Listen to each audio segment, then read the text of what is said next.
ഒരുപാട് സഹോദരി സഹോദരന്മാര് പറയാറുണ്ട്, ഉസ്താദെ ജീവിതത്തിൽ ഒരുപാട് ശത്രുക്കളുണ്ട്, കുടുംബത്തിലെ ശത്രുക്കള്, അയൽവാസികളിലെ ശത്രുക്കള്, നാട്ടിലുള്ള ഒരുപാട് ശത്രുക്കളുണ്ട് എന്ന്.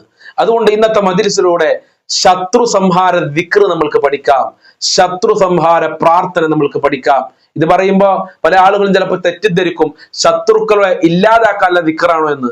ശത്രുക്കളെ ഇല്ലാതാക്കാനുള്ള ദിക്റല്ല, ശത്രുക്കളുടെ മനസ്സ് മാറ്റാൻ, ശത്രുക്കള് നമ്മളെ മിത്രങ്ങളാവാൻ, അതല്ലെങ്കിൽ ശത്രുക്കളിൽ നിന്ന് നമ്മളോടുള്ള ആ ദേഷ്യം മാറിക്കിട്ടാനുള്ള അത്ഭുതകരമായ ദിക്റാണ്, പ്രാർത്ഥനയാണ്. അള്ളാഹു മനസ്സിലാക്കാനുള്ള തൗഫീക്ക് പ്രദാനം ചെയ്യട്ടെ. ഇന്നത്തെ ക്ലാസ് കേട്ടതിന് ശേഷം മറ്റുള്ളവർക്ക് ഉപകാരപ്പെടുമെന്ന് നിങ്ങൾക്ക് ബോധ്യപ്പെട്ടാൽ അവർക്കൊക്കെ ഈ ക്ലാസ് ഷെയർ ചെയ്ത് കൊടുക്കാൻ ആരും മടിക്കരുതേ എന്ന് പ്രത്യേകം ഓർമ്മപ്പെടുത്തുകയാണ്. അസ്സലാമു അലൈക്കും വറഹ്മത്തുള്ളാഹി വബറകാതുഹു. അൽഹംദുലില്ലാഹി റബ്ബിൽ ആലമീൻ വൽ ആഖിബത്തു ലിൽ മുത്തഖീൻ. അസ്സലാത്തു വസ്സലാമു അലൈക യാ റസൂലല്ലാഹ്. അസ്സലാത്തു വസ്സലാമു അലൈക യാ ഹബീബല്ലാഹ്. ദാറുൽ മുബീൻ മജ്ലിസ് കാണുന്ന പ്രിയമുള്ള മുത്തു മുഅ്മിനീങ്ങളെ, നിങ്ങളെ എല്ലാവരെയും നമ്മളെ മജ്ലിസിലേക്ക് സ്വാഗതം ചെയ്യുകയാണ്. അള്ളാഹു അനുഗ്രഹിക്കട്ടെ. നമ്മളെ മുറാദുകള് അള്ളാഹു ഹാസിലാക്കി തരട്ടെ. നമ്മളെ കഷ്ടപ്പാടുകൾ അള്ളാഹു അകറ്റി തരട്ടെ. ഒരുപാട് ആളുകള് പല പ്രയാസങ്ങളും പറഞ്ഞു ദുആ കൊണ്ട് വസിയ്യത്ത് ചെയ്തിട്ടുണ്ട്. റഹ്മാനും റഹീമുമായ അള്ളാഹ് അവരെ മുറാദുകൾ നീ ഹാസിലാക്കി കൊടുക്കണേ, അവരെ പ്രയാസങ്ങൾ നീ അകറ്റി കൊടുക്കണേ റഹ്മാനെ. ഇൻഷാ അള്ളാഹ് എല്ലാ ദിവസവും രാവിലെ 6 മണിക്ക് നമ്മളെ ചാനലിൽ വിശാലമായ ദിക്ർ ദുആ മജ്ലിസ് ഉണ്ടാവും. ഒരുപാട് ആളുകൾക്ക് സമാധാനം ലഭിക്കുന്ന, സന്തോഷം ലഭിക്കുന്ന, ഒരുപാട് ആളുകളുടെ ടെൻഷൻ മാറുന്ന വളരെ പ്രധാനപ്പെട്ട ഒരു മജ്ലിസാണ്. കഴിയുന്ന ആളുകൾക്ക് അതിൽ പങ്കെടുക്കുക, പുണ്യം നേടുക. അള്ളാഹു അനുഗ്രഹിക്കട്ടെ. ക്ലാസ്സിൽ ഒരു ക്വസ്റ്റ്യൻ ചോദിച്ചിട്ടുണ്ടായിരുന്നു. ക്വസ്റ്റ്യൻ ഇതാണ്: ഖുർആൻ പാരായണ നിയമത്തിന് പറയുന്ന പേരെന്താണ് എന്നുള്ളത്. ഓപ്ഷൻ തന്നിരുന്നു തർത്തീബ്, ഷർത്ത്, തജ്വീദ് എന്ന്. അൽഹംദുലില്ലാ ഒരുപാട് ആളുകൾ ശരിയായ ആൻസർ എഴുതി വിട്ടിട്ടുണ്ട്. അതിന്റെ ശരിയായ ആൻസർ തജ്വീദ് എന്നാണ്. ഖുർആൻ പാരായണ നിയമങ്ങൾക്ക് പറയുന്ന പേര് തജ്വീദ് എന്നാണ്. അള്ളാഹു തജ്വീദ് അനുസരിച്ച് ഖുർആൻ ഓതാനുള്ള തൗഫീക്ക് നൽകി അനുഗ്രഹിക്കട്ടെ. അടുത്ത ക്വസ്റ്റ്യൻ എല്ലാവരും ശരിക്കും ശ്രദ്ധിക്കുക.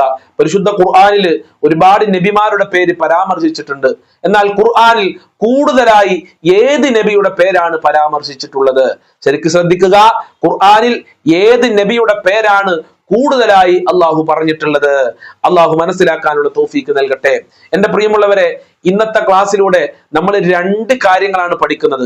ഒന്നാമത്തെ കാര്യം ശത്രു സംഹാര ദിക്റാണ്, പ്രാർത്ഥനയാണ്. രണ്ടാമത്തെ കാര്യം നമ്മളെ ഖൽബ് നന്നാകാന്, നമ്മളെ ഖൽബിന്റെ രോഗങ്ങൾ മാറാന്, കിബിർ, അസൂയ, റിയാഹ്, അതുപോലെ തന്നെ മറ്റുള്ളവരോടുള്ള ശത്രുത, വെറുപ്പ്, ഇതൊക്കെ മാറാനുള്ള 5 മരുന്നുകളാണ്.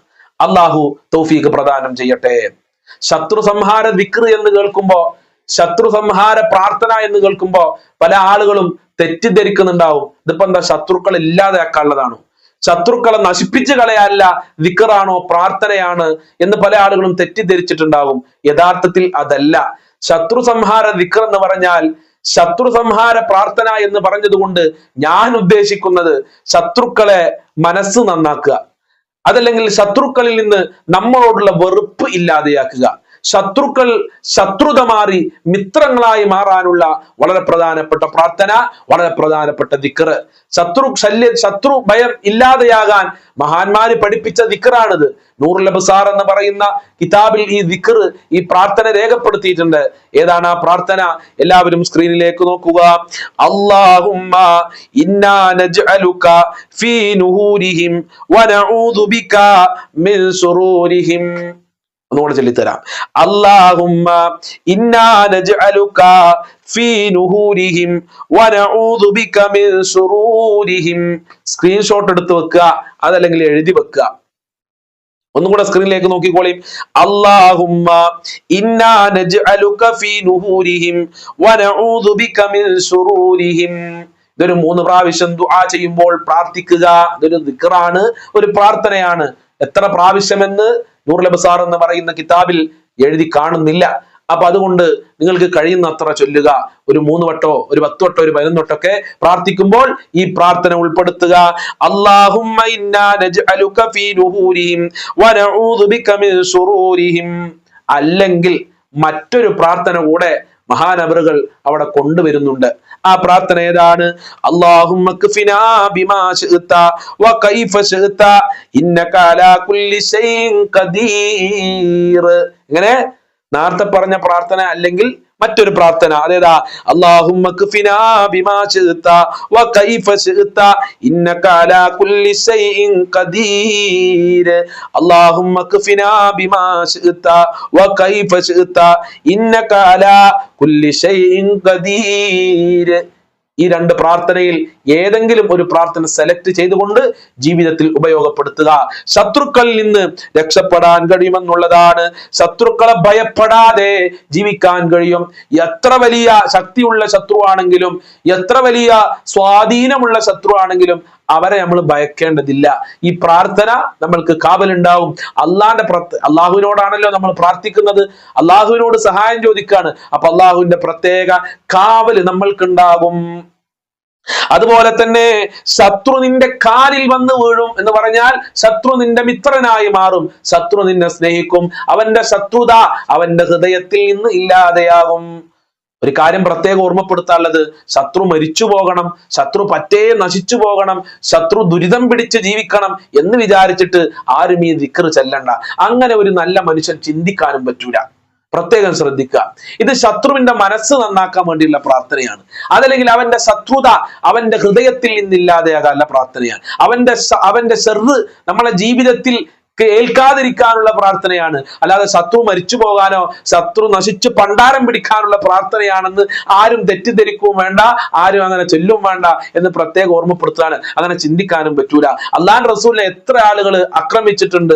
നബി സല്ലല്ലാഹു അലൈഹി വസല്ലമയോട് ജിബ്രീൽ അലൈഹിസ്സലാം എന്ന് ചോദിച്ചില്ലേ, നബിയെ ആ കാണുന്ന ഉഹുദ് മല എടുത്തിട്ട് ഈ നിങ്ങളെ ശത്രുക്കളെ തലയുടെ മുകളിൽ ഞാൻ കൊടുന്നിടട്ടെ എന്ന് റസൂലുള്ളാഹിനോട് ചോദിച്ചപ്പോ വേണ്ട ജിബ്രീൽ, വേണ്ട ജിബ്രീൽ എന്നാണ് അള്ളാന്റെ റസൂല് പറഞ്ഞിട്ടുള്ളത്. ഓൽക്ക് അള്ളാഹു കൊടുത്തോളൂ, ഓലും അല്ല ആയിക്കോട്ടെ, നമ്മൾ ആരോടും ശത്രുത വെക്കണ്ട. ഇനി നമ്മളെ മനസ്സ് നന്നാവണം അല്ലേ? നമ്മളെ മനസ്സ് നന്നാവാൻ നമ്മൾ 5 കാര്യങ്ങൾ ശ്രദ്ധിച്ചാൽ മതി.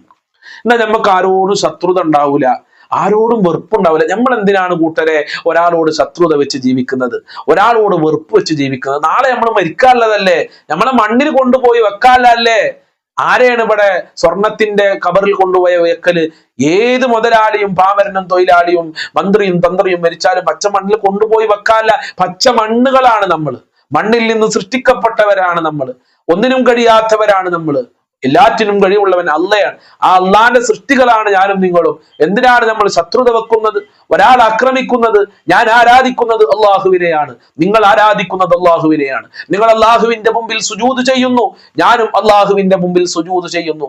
നമ്മളുടെയൊക്കെ നേതാവ് നമ്മൾക്ക് ഒറ്റ വാക്കിൽ പറയാം, സയ്യിദുനാ മുഹമ്മദുർ റസൂലുള്ളാഹി. നിങ്ങളെ നേതാവ് വേറെയും എന്റെ നേതാവ് വേറെയല്ല, എല്ലാവരുടെ നേതാവ് മുഹമ്മദുർ റസൂലുള്ളാഹി സല്ലല്ലാഹു അലൈഹി വസല്ലമ തങ്ങളാണ്. ഖബറിൽ വെച്ചുകൊണ്ട് മലക്ക് ചോദിക്കും, നിന്റെ ഇമാം ആരാണെന്ന്, അത് ഖുർആനാണെന്ന് എല്ലാവരും പറയും. നിങ്ങൾ ഏതെങ്കിലും പത്രത്തിന്റെ പേരല്ലല്ലോ പറയാ. എല്ലാവർക്കും പറയാനുള്ളത് പരിശുദ്ധ ഖുർആൻ. നിന്റെ നബി ആരാണെന്ന് ചോദിക്കുമ്പോ എല്ലാവർക്കും പറയാനുള്ളത് മുഹമ്മദുർ റസൂലുള്ളാഹി. നിന്റെ റബ്ബാണ് ആരാണെന്ന് ചോദിക്കുമ്പോൾ എല്ലാവർക്കും ഒറ്റ വാക്കിൽ പറയാനുള്ളത് അല്ലാഹ് എന്ന് മാത്രമല്ലേ? പിന്നെ എന്തിനാണ് നമ്മൾ പരസ്പരം സണ്ട കൂടുന്നത്? നമ്മൾ പരസ്പരം ശത്രുത വെക്കുന്നത് എന്തിനാണ്? പരസ്പരം ആക്രമിക്കുന്നത് എന്തിനാണ്? അതൊരു മുസൽമാന് യോജിച്ചതല്ല. നമ്മളെ ഖൽബ് നന്നാവാൻ മഹാന്മാര് പഠിപ്പിച്ച ചില കാര്യങ്ങളുണ്ട്. കൽബിന്റെ രോഗം അത് മാറണം, കൽബിനെ ചികിത്സിക്കണം. അതിനുള്ള ഒന്നാമത്തെ മരുന്ന് മുജാലസാത്തു സ്വാലിഹീന, സ്വാലിഹീങ്ങളുടെ കൂട്ടത്തിൽ ഇരിക്കുക എന്നുള്ളതാണ്. എവിടെ ഇരിക്കാല്ലേ? നമ്മളെ മജ്ലിസ് ഇങ്ങനെ കേട്ടോളി, നല്ല കാര്യങ്ങളല്ലേ പറയുന്നത്. അപ്പൊ സ്വാലിഹീങ്ങളുടെ കൂടെ ഇരിക്കുക. നമ്മൾ ഇങ്ങനെ മോശപ്പെട്ട ആളുകളുടെ കൂടെ എപ്പോഴും ഈബത്തും നമീമത്തും പറയുന്ന ആളെ കൂടെ നമ്മൾ ഇരുന്നാല് നമ്മൾ പിന്നെ എങ്ങനെയാ നന്നാവുക? നമ്മൾ പിന്നെ നന്നാവൂല. നമ്മൾ നന്നാവണമെങ്കിൽ നല്ല ആളുകളെ കൂടെ ഇരിക്കുക. ദിക്ർ ചെല്ലുന്ന, ദിക്ർ മജ്ലിസിൽ പങ്കെടുക്കുന്ന, സലാത്ത് കേൾക്കാൻ പോകുന്ന, അറിവ് പഠിക്കാൻ പോകുന്ന ആളെ കൂടെ നമ്മൾ കൂടുക. എപ്പോഴും നിസ്കരിക്കുന്ന, ഖുർആൻ ഓതുന്ന ആളെ കൂടെ നമ്മൾ കൂടിക്കഴിഞ്ഞാൽ നമ്മളും നന്നാവും, നമ്മളെ ഖൽബ് നന്നാവും എന്നുള്ളതാണ്. അതുപോലെ തന്നെ ഖിറാഅത്തുൽ ഖുർആൻ, ഒരു പണിയിലെ ഖുർആൻ ഓതിക്കോളി. വെറുതെ ഇങ്ങനെ മൊബൈൽ ഫോണിൽ ഇങ്ങനെ ഗ്രൂപ്പിൽ ഇങ്ങനെ വെറുതെ ഓരോന്നും ഇങ്ങനെ മെസ്സേജ് അയക്കുക, എന്നിട്ട് ഓള് തിരിച്ചുകൊണ്ട് മെസ്സേജ് അയക്കുക, പിന്നെ ഇവൻ അങ്ങോട്ട് മെസ്സേജ് അയക്കുക. അപ്പോൾ ഓള് പറയാണ് ഇത് പറഞ്ഞത് ശരിയായിട്ടില്ല, അതെന്താ അങ്ങനെ പറഞ്ഞത്, അങ്ങനെ പറയാൻ പറ്റുമോ, ഗ്രൂപ്പിൽ പറയാൻ പറ്റുമോ, ഞാനത് പറയാനെന്നൊക്കെ ചോദിച്ചിട്ട് ബമ്പം പ്രശ്നം വാട്സപ്പ് ഗ്രൂപ്പിലാണ് എല്ലാം ചർച്ചകളും നടക്കുന്നത്. ഇപ്പൊ മൊബൈൽ ഫോണിലാണ് എല്ലാ ചർച്ചകളും ഒരുമിച്ച് കൂടലൊക്കെ. അതാണ് ഞാൻ ഓർമ്മപ്പെടുത്തിയത്. എന്നിട്ട് അങ്ങനെ ഗ്രൂപ്പിൽ അങ്ങനെ പരസ്പരം തെറി വിളിക്കുക, പരസ്പരം അങ്ങനെ പറയാ, എന്നിട്ട് ഗ്രൂപ്പിൽ നിന്ന് ബ്ലോക്ക് അടിക്കുക, ഗ്രൂപ്പിൽ നിന്ന് ലെഫ്റ്റ് അടിച്ചു പോവുക, ഒരാൾ മറ്റാളെ ബ്ലോക്ക് ആക്കുക. എന്തെല്ലാം അവസ്ഥകളാണ്. അള്ളാഹു കാകട്ടെ, ചിരി വരുന്നുണ്ട് ഓരോന്ന് ആലോചിക്കുമ്പോ. അതുപോലെ തന്നെ അപ്പൊ ഖുർആൻ ഓതുക, അത് ഹൃദയത്തിന്റെ മരുന്നാണ്. അതുപോലെ തന്നെ പാകത്തിന് ഭക്ഷണം കഴിക്കുക. കൂടുതലായി നമ്മൾ ഭക്ഷണം കഴിച്ചു കഴിഞ്ഞാൽ നമ്മളെ ഹൃദയം ഒരത്തു പോകും, അള്ളാഹുവിലേക്ക് അടുക്കാൻ കഴിയൂല, ഇബാദത്ത് ചെയ്യാൻ കഴിയൂല, വികാരം കൂടി പോവുകയാണ്, വ്യഭിചരിക്കാനുള്ള മനസ്സ് നമ്മൾക്ക് ഉണ്ടാകും എന്നുള്ളതാണ്. അപ്പോ പാകത്തിന് ഭക്ഷണം കഴിക്കുക, കൂടുതലായി ഭക്ഷണം കഴിക്കരുത്. ഭക്ഷണം കഴിക്കുകയാണെങ്കിൽ തന്നെ നമ്മളെ ശരീരത്തിന് ഉപകാരപ്പെടുന്ന ഭക്ഷണങ്ങൾ കഴിക്കാൻ ശ്രദ്ധിക്കുക. മൂന്നാമത്തത് വഖിയാമുൽ ലൈലി, അതേ പ്രിയമുള്ളവരെ, തഹജ്ജുദ് നിസ്കരിക്കലാണ്. നാലാമത്തേതാണ് വഖിയാമുൽ ലൈൽ, തഹജ്ജുദ് നിസ്കരിക്കലാണ്. നമ്മളെ മജ്ലിസ് കാണുന്ന ഒരുപാട് ഉമ്മമാര് തഹജ്ജുദ് നിസ്കരിക്കുന്നവരാണെന്ന് എനിക്ക് അറിയാൻ കഴിഞ്ഞിട്ടുണ്ട്. അൽഹംദുലില്ലാഹ്, അള്ളാഹു അവർക്കൊക്കെ ബർക്കത്ത് കൊടുക്കട്ടെ, അവർക്ക് സന്തോഷം കൊടുക്കട്ടെ. 6 മണിക്കത്തെ മജ്ലിസ് നിങ്ങൾ കാണട്ടോ, നിങ്ങളെല്ലാ പ്രയാസം മാറും, നിങ്ങളെ മനസ്സൊക്കെ നന്നാവും. അങ്ങനത്തെ ദിക്റും സ്വലാത്തും പ്രാർത്ഥനയാണ് അതിലുള്ളത്. നിങ്ങൾ അതൊന്ന് കാണി. രാവിലെ 6 മണിക്ക്, ഇനി 6 മണിക്ക് കാണാൻ നിങ്ങൾക്ക് പ്രയാസം ഉണ്ടെങ്കിൽ മറ്റുള്ള മജ്ലിസൊക്കെ കാണുന്നുണ്ടെങ്കിൽ അതൊക്കെ കഴിഞ്ഞ് മക്കളെയൊക്കെ സ്കൂളിലേക്ക് പറഞ്ഞയച്ചിട്ട് ഒഴിഞ്ഞിരിക്കുമ്പോഴെങ്കിലും ഒരു മണിക്കൂർ ഒന്നുമില്ല നമ്മളെ മജ്ലിസ് ഉണ്ടാവൂല, അരമണിക്കൂറേ നമ്മളെ മജ്ലിസ് ഉണ്ടാവുള്ളൂ. അതൊന്ന് കാണുക, ആ ദിക്റുകൾ സ്വലാത്തുകൾ ചൊല്ലുക. അള്ളാഹു തൗഫീഖ് നൽകട്ടെ. അപ്പോ തഹജ്ജുദ് നിസ്കരിക്കുക, നമ്മളെ ഖൽബ് നന്നാവും. അസൂയ, കിബിർ, കുറ്റും പോരും ഒന്നും ഉണ്ടാവില്ല, വിദ്വേഷം ഒന്നും ഉണ്ടാവില്ല. അതുപോലെ തന്നെ സ്വബാഹ്, പ്രഭാത സമയത്ത് ധാരാളം ഇബാദത്ത് ചെയ്യുക, അള്ളാഹുവിലേക്ക് അടുക്കുക. സുബഹിസ്കാരം കഴിഞ്ഞാൽ കടന്നുറങ്ങല്ല, അങ്ങനെ ചില ആളുകളുണ്ട്. സുബഹിസ്കാരം കഴിഞ്ഞാൽ കടന്നുറങ്ങുക, തഹജ്ജുദും ഇല്ല, അതുപോലെ തന്നെ ഓൽക്ക് സുബഹി ഇല്ല, ഒന്നുമില്ല. പിന്നെ എന്ത് നല്ല മനസ്സുണ്ടാവുക? നല്ല മനസ്സുവാണെങ്കിൽ ആ പ്രഭാത സമയത്ത് അള്ളാഹുവിലേക്ക് വിനയത്തോടെ ഇബാദത്ത് ചെയ്യുക, അള്ളാഹുവിലേക്ക് തിരിയുക. അള്ളാഹു തൗഫീഖ് പ്രദാനം ചെയ്യട്ടെ. ഞങ്ങളെ ഖൽബ് നന്നാക്കി തരണേ അല്ലാ. ശത്രുക്കൾക്ക് നല്ല മനസ്സ് കൊടുക്കണേ അല്ലാ. ശത്രുക്കളെ മിത്രങ്ങളാക്കണേ റഹ്മാനെ. അസ്സലാമു അലൈക്കും വറഹ്മത്തുള്ളാഹി വബറകാതുഹു.